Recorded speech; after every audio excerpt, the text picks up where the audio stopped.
তো নমস্কার বন্ধুরা, আজকে আমি তোমাদের যে ক্লাস 12 ফোর্থ সেমিস্টারে যে প্র্যাকটিক্যাল রয়েছে পেজ নম্বর 20 যে সমস্যা 5 প্রদত্ত শ্রেণী ব্যবধান ও পরিসংখ্যা বিভাজন অনুযায়ী পরিসংখ্যা বহুভুজ অঙ্কন করো, এটা আমি তোমাদের আজকে আমি করে দেখিয়ে দিব। তোমরা শেষ পর্যন্ত ভিডিওটি দেখো। তো এখানে দেখে নাও প্রশ্ন কী বলেছে, যে শ্রেণী সীমানা জনঘনত্ব বলেছে 150 থেকে 300, 300 থেকে 450, অর্থাৎ এখানে 150 করে বাড়ছে প্রত্যেকটাতে, শেষে আছে 900 থেকে 1050।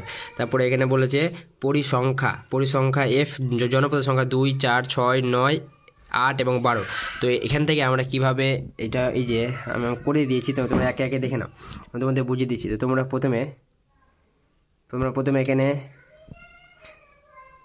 প্রথমে এখানে শ্রেণী সীমানা যে রয়েছে, শ্রেণী সীমানা এখানে 100 থেকে 300, 300 থেকে 1050 যতগুলো রয়েছে তোমরা সবগুলো এখানে অঙ্কন করবে, এখানে লিখে দেবে একদিক থেকে। তারপরে পরিসংখ্যা অর্থাৎ এই যে পরিসংখ্যা অর্থাৎ জনপদের সংখ্যাগুলো তোমরা লিখে দেবে। এই যে আমার যেরকম করা রয়েছে তোমরা দেখে নাও, আমি তোমরা দেখিয়ে দিচ্ছি পুরোটা।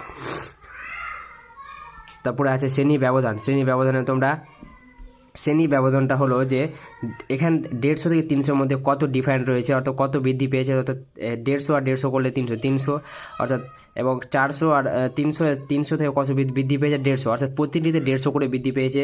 তো দেখতে পাচ্ছ, এভাবে তোমরা লিখে দিবে। তারপরে আছে আমাদের শ্রেণী মধ্যমান। তো শ্রেণী মধ্যমানটা আমাদের করতে হবে, শ্রেণী মধ্যমানটা হবে আমাদের এই যে, অর্থাৎ 150 এবং 300 যোগ করে 2 দিয়ে ভাগ করলে আমাদের 225 হবে। তারপরে আমাদের 400 এবং 300 কত হয়, 700 আর 50, 750কে 2 দিয়ে ভাগ করলে 375 হবে। তো আমরা এইভাবে আমরা পুরোটা করে নেবো। আর তোমরা যদি ভিডিওটি শেষ এখানে অবধি দেখে থাকো, তো অবশ্যই লাইক, শেয়ার, সাবস্ক্রাইব করো। তারপরে আমরা দেখবো যে এর যেখানে বলেছে কী বলেছে, পরিসংখ্যা বহুভুজ অঙ্কন করতে বলেছে। তারপরে পরিসংখ্যা বহুভুজ অঙ্কনটা আমি এখানে করে রেখে তোমাদের আমি দেখিয়ে দিচ্ছি। তো তোমরা প্রথমে এখানে লিখবে শ্রেণী মধ্যমান, এবং তোমরা এখানে লিখবে এক পরিসংখ্যা উলম্ব শ্রেণীতে 1 সেমি টু 2 জন, অর্থাৎ 1 সেমি টু 2 জন লিখে দেবে। তারপরে তোমরা এখানে লিখবে এই যে এটা শ্রেণী মধ্যমানটা 225 থেকে কত রয়েছে আমাদের এখানে, 225 থেকে 975, এখানে দেখতে পাচ্ছ 225 থেকে 975 অবধি আমি লিখেছি। আর এক ঘর মানে 1 সেমি করে ছেড়ে তারপরে এখানে পুরো লিখে দেবে এক ঘর 1 সেমি অর্থাৎ 1 সেমি, এটা পুরোটা আছে 1 সেমি। 1 সেমি সমান 2, 4, এভাবে করে বেড়ে এবার তোমার 225 থেকে কত বলেছে, 225-এ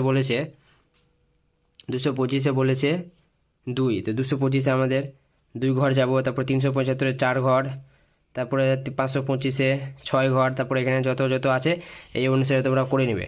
তো দেখে নাও, আমি পুরোটা তোমরা দেখিয়ে দিচ্ছি, তোমরা করে নেবে। এরপরে তোমরা নেক্সট কোনটা করতে চাও অবশ্যই কমেন্টে জানাবে।